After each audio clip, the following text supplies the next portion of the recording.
Huge Elden Ring tier list. After finishing whole Elden Ring and the DLC, I did finish the DLC, shut the fuck up. Astel. Astel is very specific. It's behind a whole quest for Rani, so you have to kill him if you want to progress with Rani, which you probably should do. Rani is your wife. You should always go with Rani's ending. So Astel is always your option of boss. Is it good boss?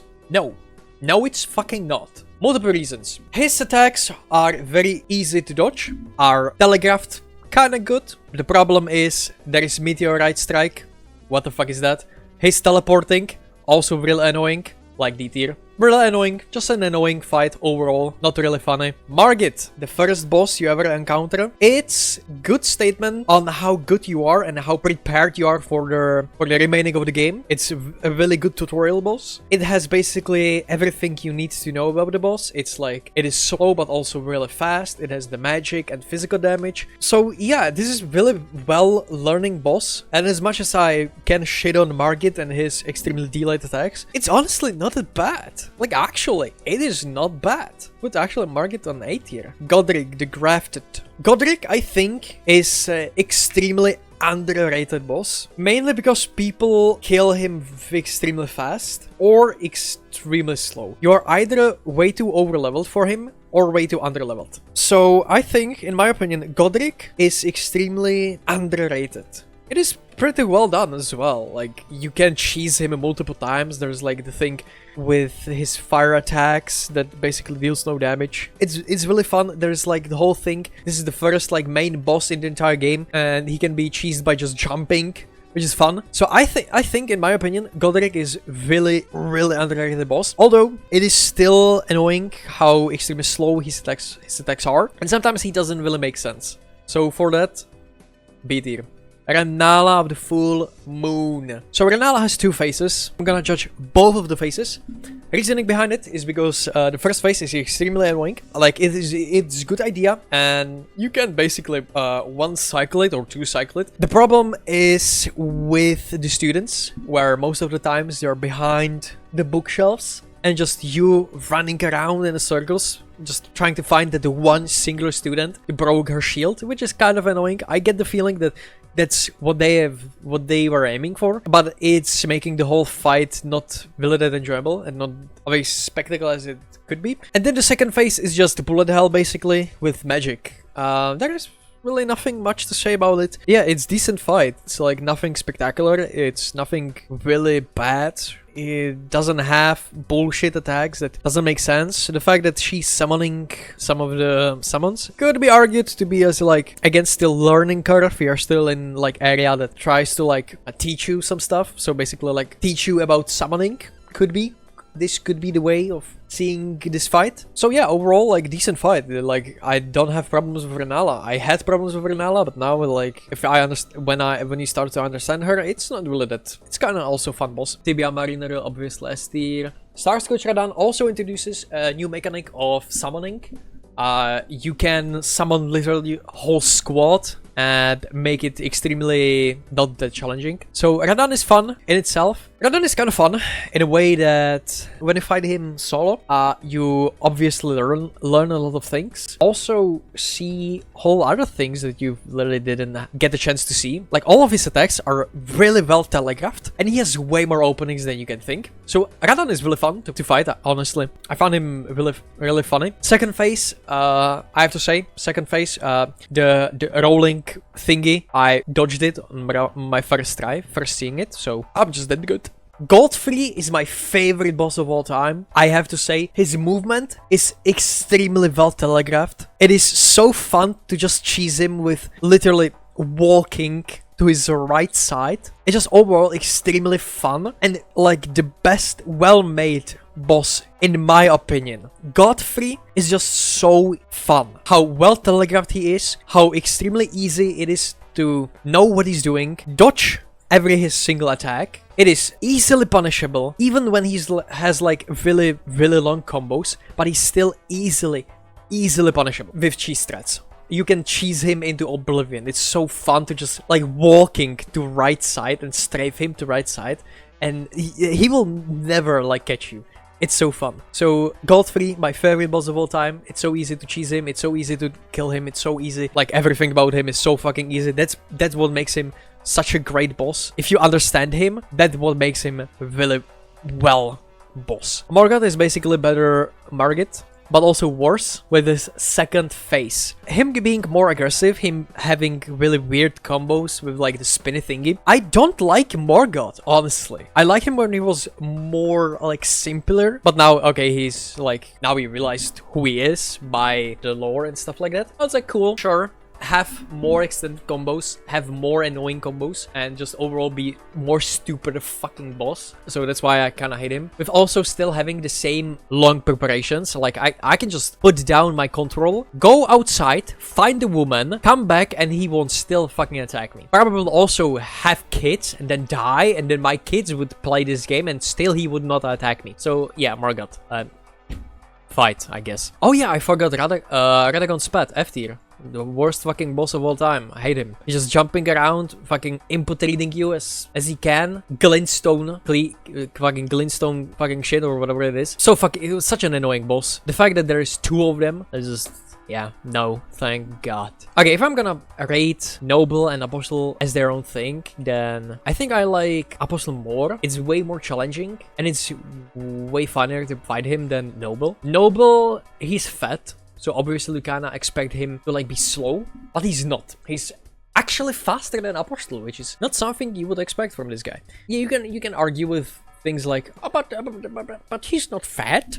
It's just the skin that is on. He's actually very skinny. It's just the armor that he's made and is on him is just making him look fat.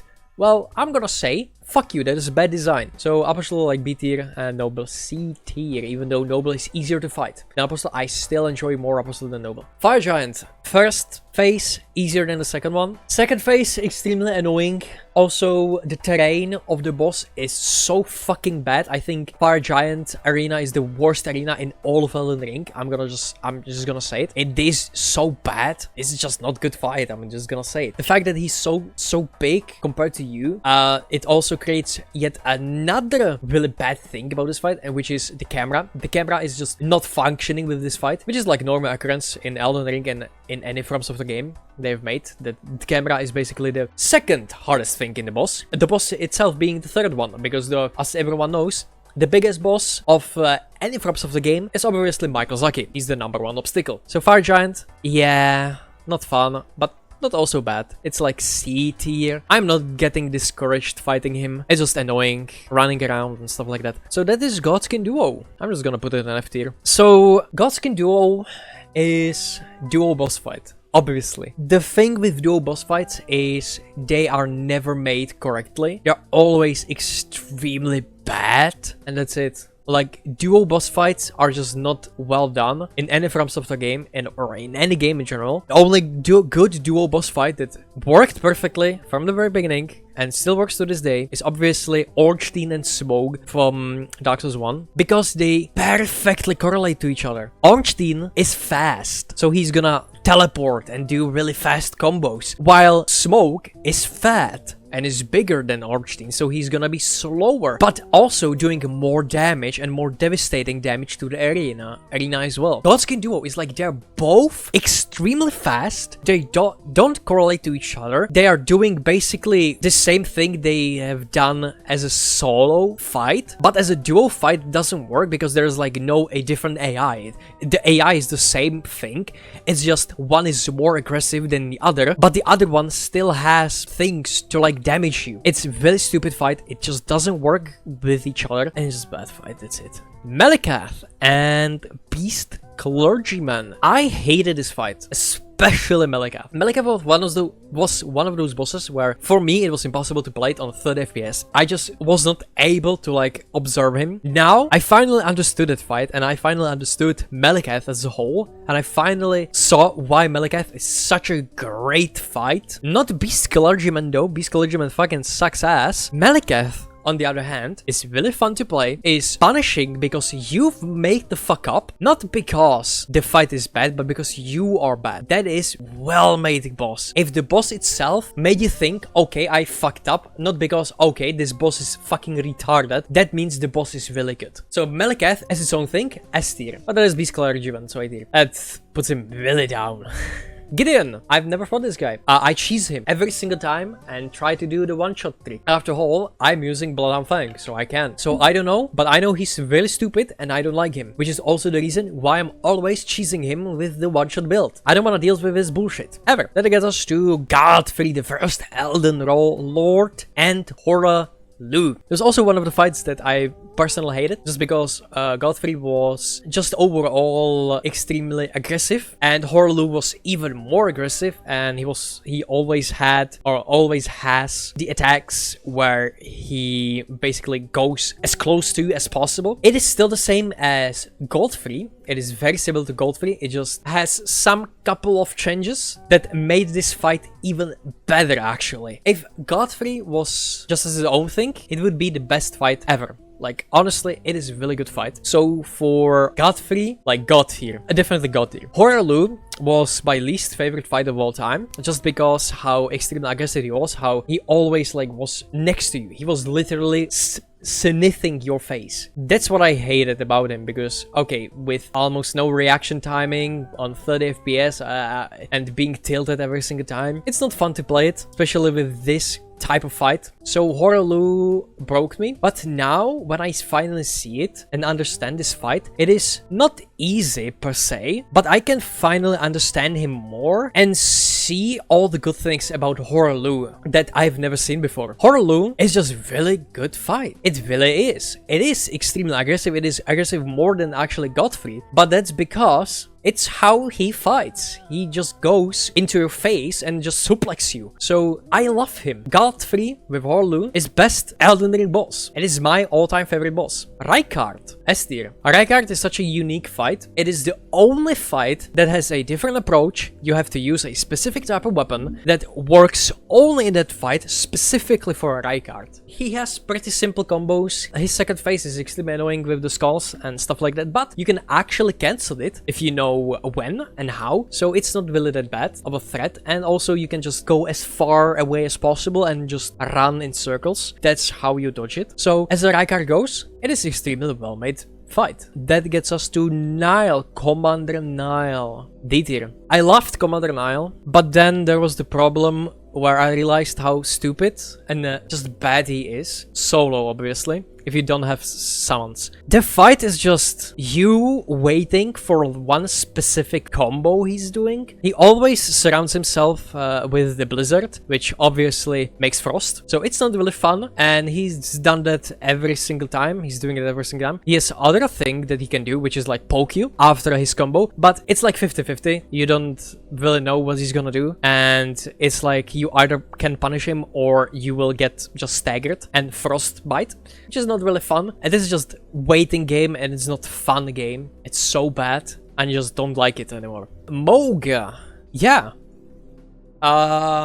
really decently hard boss with very well telegraphed attacks. There's a problem with his extreme delay, sure, but I don't think that's a problem in that fight. It's a skill issue. The counting is the best way to actually know when to dodge, especially these really long attacks. So just counting 1, 2, 3, dodge, or 1, 2, dodge. So second phase is kind of like way harder, and starts to be really annoying with being the blood being absolutely everywhere, and like fire and just AoE damage in general. But it is still the same thing. It's just way more annoying with flying around. But that still does not make him an A tier boss, because the overall experience of Moog is still extremely enjoyable for me. Yeah, and that's it. I guess I don't know what to say. What else to say about the Moog? It's like people can hate him, but people can also love him. I think it's a really good boss, and I enjoyed fighting him. That's it. If you don't personally like him, I can see why. Fortisax goes to D tier. It is a dragon fight. Dragon's fights are not funny, are not good. Fortisax is even worse, where there is lighting absolutely everywhere, and it's just not fun fight to do. It is just not. Just be over leveled and then kill him. That is way more fun. Just one-shot him than actually fight him. 46 is not really good fight. And with another fight, Plassi. This was the biggest disappointment in Elden Ring I've ever experienced. When I played this game for the first time 3 years ago, it's been 3 years that I'm fucking old. Plassi was my favorite fight. Now I finally understand why. What I like about the fight, or Plassi, is not a fight. It is actually the spectacle and the idea of the fight. The idea of Plassi, the way you get to him, the way it is all presented, it's all fucking huge cinema. It is spectacle of a boss and arena. Of a fight, it is just not it, man. He's just teleporting everywhere. He is not good. He has a laser bullshit thing that is impossible to dodge and also is a one-shot. So Plassi, idea, amazing. Introduction, perfect. As a spectacle and as a movie, it is S tier. But as a fight itself, it's like extremely low C, maybe even D tier. Like, it is really bad fight and it is not enjoyable. He has so many lightning attacks that are also really bad, and it's not fun. Loretta! It's just the holes in it. I don't know, like, what's there to say about Loretta? It's decent fight. It has punishing windows. It's annoying because of magic, but also not that hard. I guess B tier. Could be B tier, I think. It's like Renala. It's like Borsle Renala, I would say. It's like on the same basis. It's like extremely easy fight. I don't know what to say about Loretta. It's just it's a horse in it.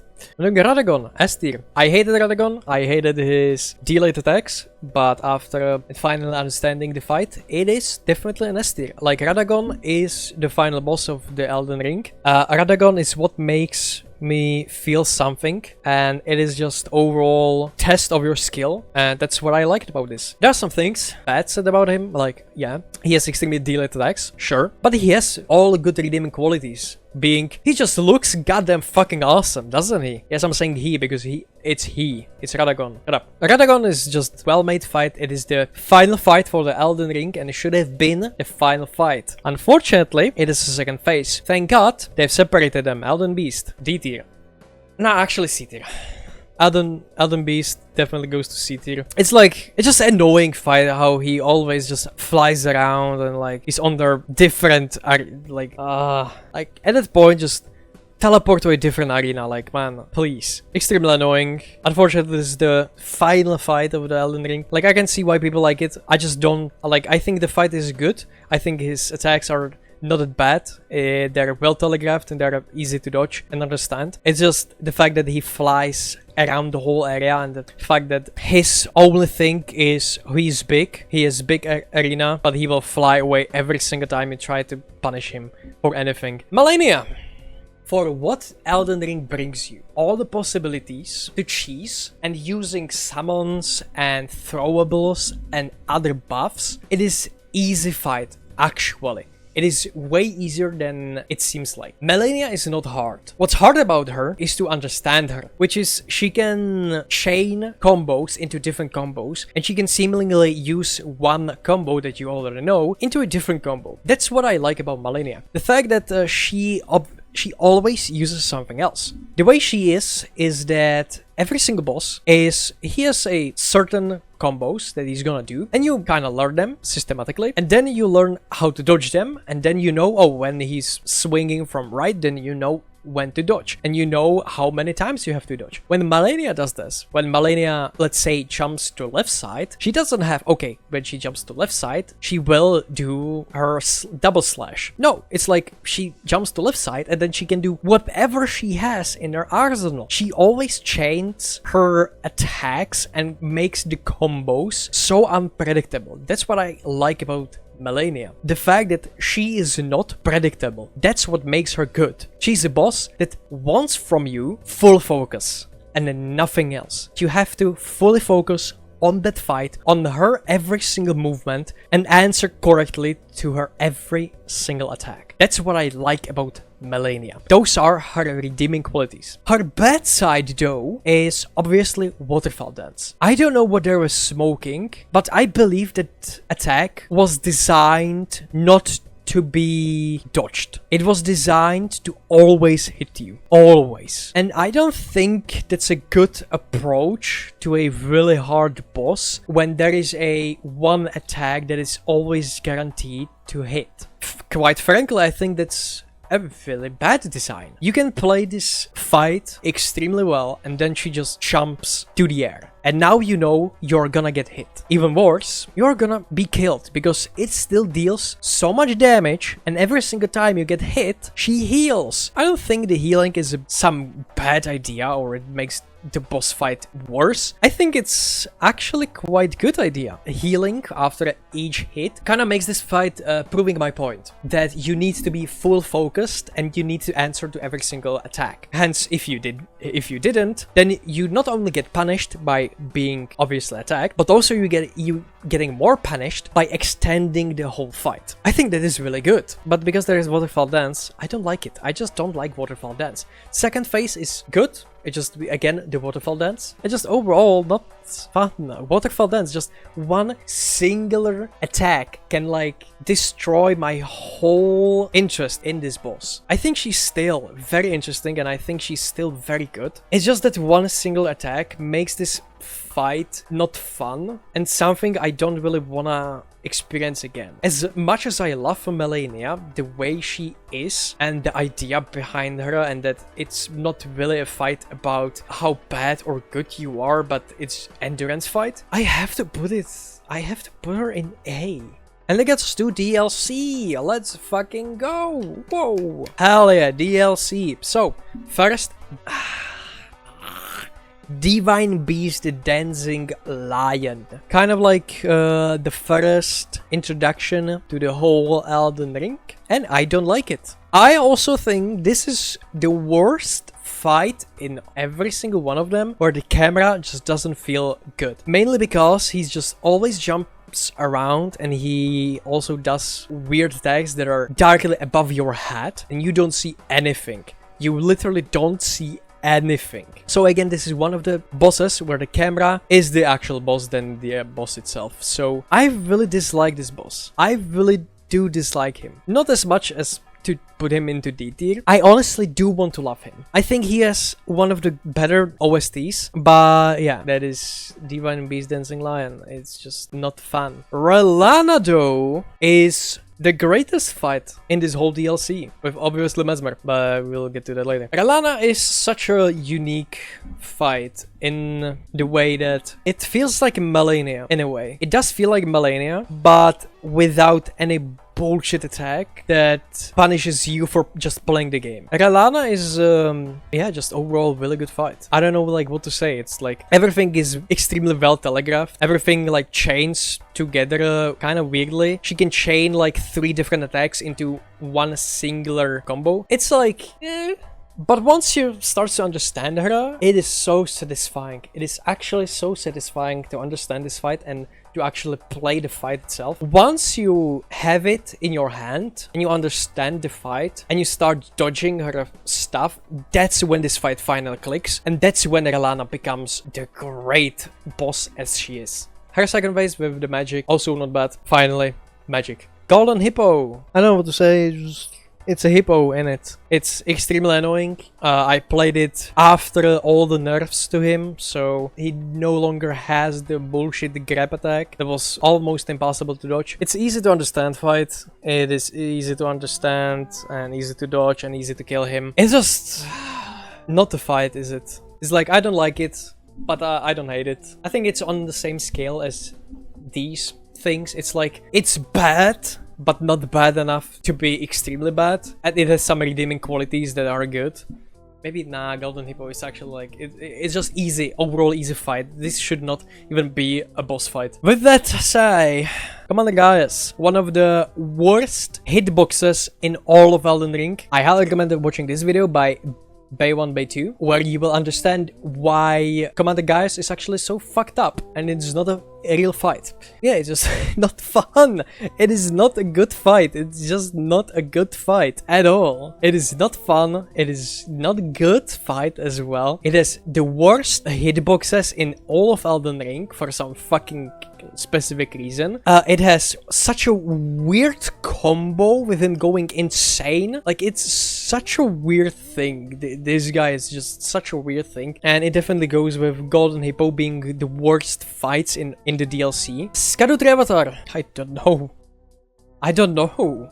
I honestly don't know. Like, on one hand, it's so bad fight. It's such a disgusting bad fight. On the other hand, it's easy. I think it's also here. It's like, I don't know where to put it. Where else to put it? Like, here? I don't know. It was like such a nothing burger. Like, that fight was like nothing. With also having like the third phase. Okay, fine. It's the only boss in Elden Ring that has 3 phases. The problem with the third phase is it's just bad. The fucking boom boom attack. Yeah, I don't know. It is really good OST though, but is that enough to put it higher? Above D tier? I don't think so. I honestly don't think so. I don't think I should put like songs and OSTs into consideration. It's just the overall experience of the fight. And like, was the experience really bad? No, it's just, I don't know what to say about this fight. It's just, it was easy but also annoying. That's it. Like, you can kill the first phase in just 4 attacks. Like, okay, cool. Why is this fight even there? PK. I killed it on my first try, actually. I honestly don't know. Again, it's like, it feels like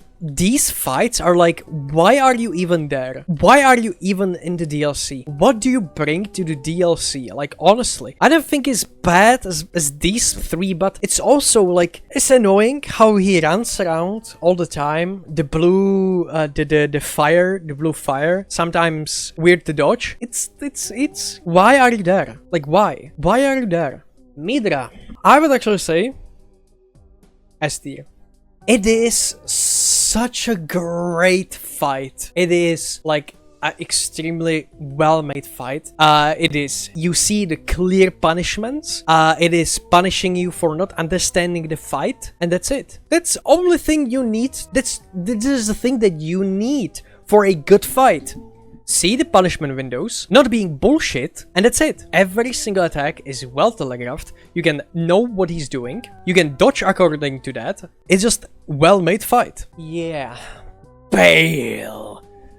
Vile Bale. Is it A tier or B tier? Why I don't want to put it in B tier? The reason why I'm not putting it on S is because of the second phase. I think that's it. Finding openings in the second phase is just harder than in the first phase. He has some weirdly telegraphed attacks that are hard to see, especially again, it's another like huge fight against a colossal enemy, and again, the camera is really fighting against you, not with you. Yeah, that makes this fight extremely awkward and not really that enjoyable as much as I wanted to. The fact that it's the biggest spectacle and possibly even better than Plessy is literally, no one can deny that. It is just overall in every experience better than Plessy. The problem is just how the camera just does not work with you, and some of his attacks are kind of hard to see because of the camera and because of his attacks and how he's positioning himself. And then the second phase, which is just, I don't understand the second phase. That is just my problem. Let me do Romina first. Yeah, I think C tier. Buck Lady, not so fun to go against. Experience, not really enjoyable. Her attacks, some of them are well telegraphed, some of them are weirdly telegraphed. She's stalling, and I mean ultra stalling the fight. It also feels extremely awkward. Doesn't feel right. She always like shoves you around as she wants because there is a collision on the box, obviously, but they don't have hitboxes when she's doing different attacks. So it will just shove you around and possibly shoves you into her hitbox. It is weird. It is weird. It is a weird fight. I don't really like it, but I don't think it's bad enough to be in D tier. No! Mesma. S tier. There's nothing else to say. From the DLC bosses, I think Mesmer is even better than Lada and Midra, and is the best made fight in the Elden Ring. Definitely. Every single attack is well telegraphed, every single attack is well made. It is easy to dodge, and you see the punishments. The second phase is just harder to manage, harder to understand, and harder to learn. but it doesn't change anything about the fight itself. It just means skill issuing. Mesmer is just well-made fight, and I would even put him, if I was like actually putting them exactly as they are, even in the tiers as well, then I would put him right next to Godfrey. Not saying that he is worse or better than Godfrey. I think these two, for me, stands at the same place as the greatest fights and the greatest just bosses in the Elden Ring. They're just well-made bosses, both of them. And that leaves us with Radahn. Yeah, no, let's go stuff here.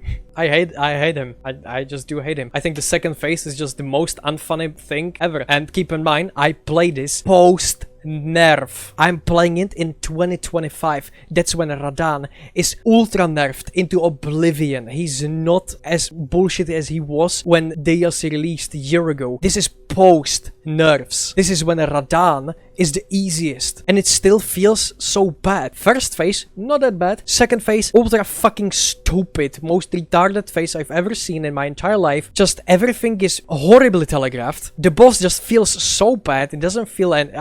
no, this is not a fight. I hate this. Anyone from the DLC, any boss from the DLC could have been the final fight. Not Radahn. So this is my tier list of every single Elden Ring boss, including the DLC. Obviously, the best boss in all of Elden Ring is Tibia Mariner.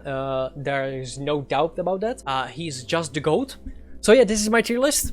Thanks for watching. If you have different opinion, say it. You're free to do so. And goodbye. Like, subscribe.